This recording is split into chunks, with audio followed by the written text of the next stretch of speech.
Hello, friends. I'm Professor Subodh Verma from the University of Toronto at St. Michael's Hospital. I'm a cardiac surgeon, and I was involved in the STRIDE trial, a trial that we presented earlier this year at the ACC meeting. STRIDE was a randomized double-blind controlled trial in people living with type 2 diabetes and prevalent peripheral arterial disease. As you know, peripheral arterial disease remains a growing and recalcitrant problem. We have no solutions for peripheral arterial disease in terms of improving symptoms or progression. The last available therapies that were approved were about a quarter of a century ago, so it's really been an area of intense interest and investigation to try to find solutions to improve functional outcomes and hard outcomes in people with peripheral arterial disease. So we hypothesized that the GLP-1 receptor agonist semaglutide may actually be effective in this population based on a lot of data suggesting an anti-inflammatory role of these agents, in addition to the emerging body of evidence that linked semaglutide to atherosclerosis. Now, so we did a really robust trial involving just short of 800 patients globally, and asked the question of whether GLP-1 receptor agonists could improve this outcome. And we were pleasantly surprised that functional outcomes as evaluated by maximum walking distance on a constant load treadmill, pain-free walking distance, these are so-called gold standard ways of evaluating outcomes in PAD, were favorably affected by semaglutide. We also had an inbuilt anchor measure, which was a measure that was informed by patients. So, it's really important in functional studies to not only evaluate what is statistically significant, but whether that was clinically meaningful through the lens of a patient is probably of much greater significance. So these results were not only statistically significant, but highly significant from a patient standpoint by using the so-called anchor measure. So maximum walking distance improved, pain-free walking distance improved over 52 weeks. These curves separated quite early after treatment was initiated and continued to give the appearance of ongoing separation even beyond 52 weeks. In addition to that, quality of life metrics, as studied by vascular quality of life questionnaires, were improved. And most notably, ankle brachial indices, which are a measure of hemodynamics, was also improved with semaglutide. So, this thesis was all supporting the concept that GLP-1 receptor agonists now emerge as one of the first therapies after 25 years to potentially treat symptoms of claudication in people with PAD and type 2 diabetes. And also, we demonstrated a reduced rate of progression to either rescue therapy or major adverse limb events.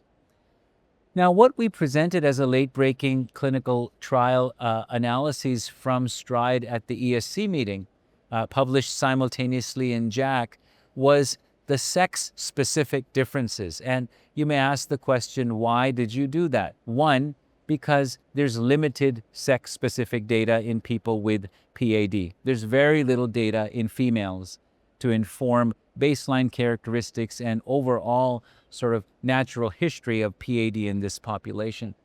There has been a loud and clear message from guidelines that we need to make this a research priority to generate more sex-specific data in PAD. Furthermore, GLP-1 receptor agonists have some exhibit sexual dimorphism with respect to their efficacy on cardiometabolic events or cardiometabolic parameters, in that, females tend to lose more weight than males. They have greater anti-inflammatory effects than males. So the question was, are the benefits seen consistently or to a greater or lesser extent in this population?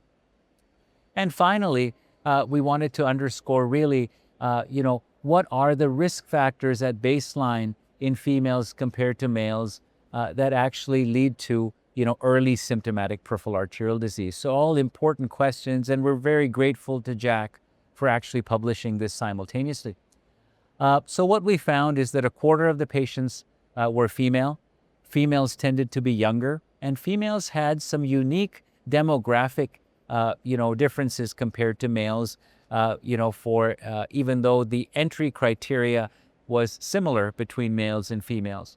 There was a markedly lower rate of current or past smoking history. And smoking is known to be one of the most important risk factors for peripheral arterial disease. And we found almost a 50% lower rate of prevalent smoking or past smoking in females compared to males. And that's really important because it tells us that our perceptions of what the dominant risk factor for PAD is across the board may not apply to females in the same way it does to males. We also found that females tended to be undertreated with respect to background therapies, antiplatelet therapies, anti-diabetic therapies, etc. And furthermore, females had less coexisting coronary artery disease or heart failure. So many of the so-called prototypical beliefs around PAD have been generated primarily from males, that PAD is a disease that affects mostly smokers, or PAD is a disease that has a high prevalence of other polyvascular territory involvement. In fact, we found that there were clear differences between sexes in this regard. Semaglutide was consistently efficacious in males and females with no evidence of heterogeneity for the primary, secondary, or confirmatory outcomes that I just discussed with you earlier. Safety was also similar in males and females. So taking a step back, what does this mean for doctors in the trenches, in the field? I think it's a great advance for people with peripheral arterial disease who have really no solutions, right? That if you have a patient living with diabetes and PAD, a GLP-1 receptor agonist, if cost, coverage, and other issues are not an impediment, should be part and parcel of their treatment, not simply to improve their major adverse limb events, but also to reduce their cardiovascular and cardiometabolic risk factors.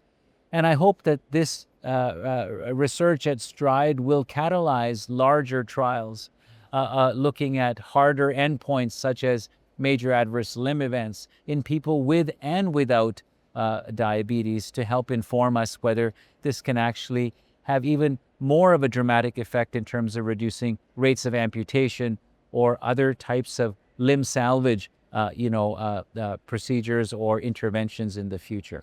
So it's been really a great delight speaking with all of you here at Radcliffe, and thank you very much for the opportunity.